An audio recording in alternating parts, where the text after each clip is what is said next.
Agen buka suara soal kabar Marcelino Ferdinand dilamar dua klub Belgia. Debat terbuka diusulkan digelar menjelang pemilihan Ketua Umum PSSI. Sah jadi warga negara Indonesia hari ini, Seny Patinama dipastikan bisa perkuat timnas Indonesia di Piala Asia 2023. Kabar baik, Dimas Derajat sudah pulih dari cedera, siap perkuat timnas Indonesia di Piala Asia 2023.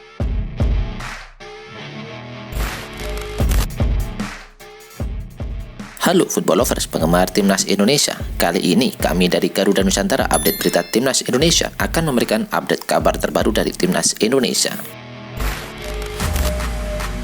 Gelandang Persebaya Surabaya dan timnas Indonesia, Marcelino Ferdinand dikabarkan mendapatkan tawaran dari dua klub di Liga Belgia.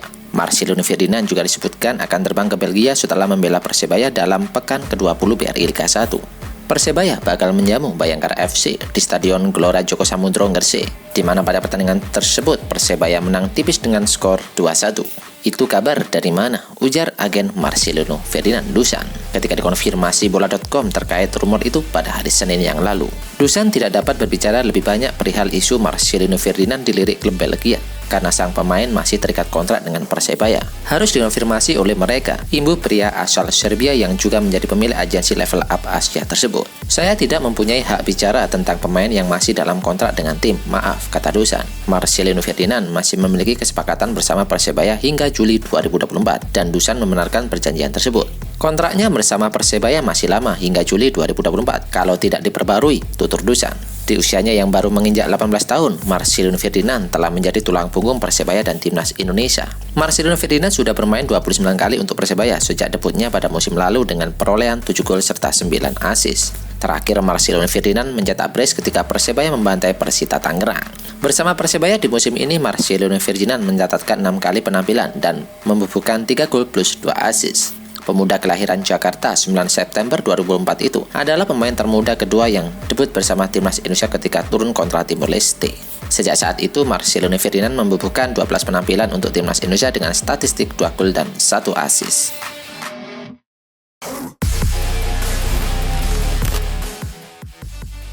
Pesepak bola berdarah Belanda Seny Patinama bakal resmi menyandang status warga negara Indonesia.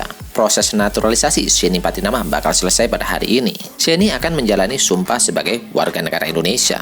Info bahwa Seny akan diambil sumpahnya tersebut disampaikan PSSI dalam siaran pers dan juga melalui akun Twitter resminya. Seny Patinama akan menjalani pengambilan sumpah menjadi warga negara Indonesia di Kanwil Kemenkumham DKI Jakarta pada hari Selasa. Media resmi PSSI memberitakan Ketua Umum PSSI Muhammad Iryawan mengabarkan bahwa calon pemain naturalisasi timnas Indonesia Seny Patinama sudah tiba di tanah air. Kabar tersebut dikonfirmasi oleh unggahan akun Instagram Ketua Umum PSSI Muhammad Iryawan. Pria yang kerap disapa sebagai Iwan Bule tersebut pertama kali mengetahui kabar tersebut melalui utusan PSSI di Belanda Hamdan Hamedan.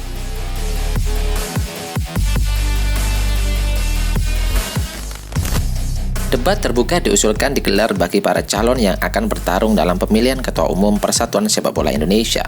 Hal itu disampaikan Direktur Kajian Isu Strategis Asosiasi Provinsi Asprof Persatuan Sepak Bola Nusa Tenggara Timur, Boni Jabarus, saat diminta tanggapannya terkait pemilihan Ketua Umum tersebut. Debat terbuka antar calon Ketua Umum PSSI merupakan hal penting yang harus dilakukan agar publik dapat mengetahui visi dan misi dari para calon, kata Boni. Selain itu, lanjut Boni, agar masyarakat dan pengurus PSSI di daerah bisa mengetahui komitmen dan integritas calon yang nantinya bakal memimpin PSSI. Menurut Boni, para calon dapat juga meyakinkan publik melalui debat agar calon juga dapat mendengar dan mempertimbangkan aspirasi publik.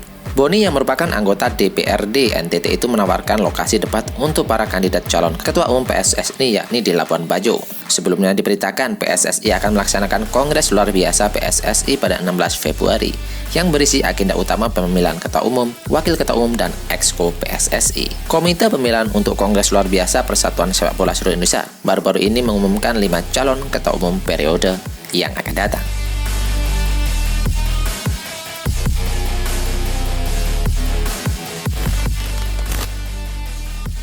Jelang Piala Asia 2023, timnas Indonesia mendapatkan kabar baik. Salah satu pemain andalan timnas Indonesia senior, Dimas Derajat, dikabarkan sudah sembuh dan siap bermain pasca mengalami cedera.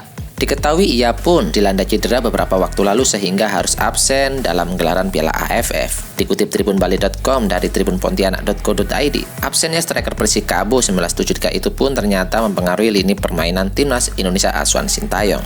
Dalam gelaran Piala AFF 2022 kemarin, perannya pun harus digantikan oleh penyerang Bali, yakni Ilja Spasiucevic. Di ajang Piala AFF 2022, skuad Sintayong pun dilanda masalah finishing di lini depan karena tidak ada sosok yang bisa digantikan peran Dimas Derajat. Kini menjelang Piala Asia, Dimas Derajat dikabarkan pulih dan akan kembali melakoni kompetisi di Liga 1 dan fokus bersama timnas Indonesia.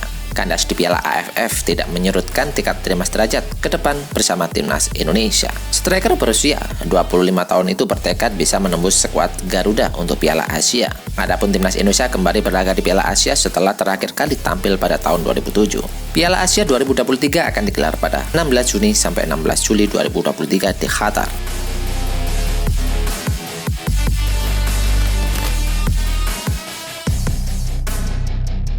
Well done, update informasi ini saja yang bisa kami informasikan. Bagi kalian penggemar timnas Garuda, jangan lupa untuk subscribe channel ini. Salam sepak bola nasional. See you.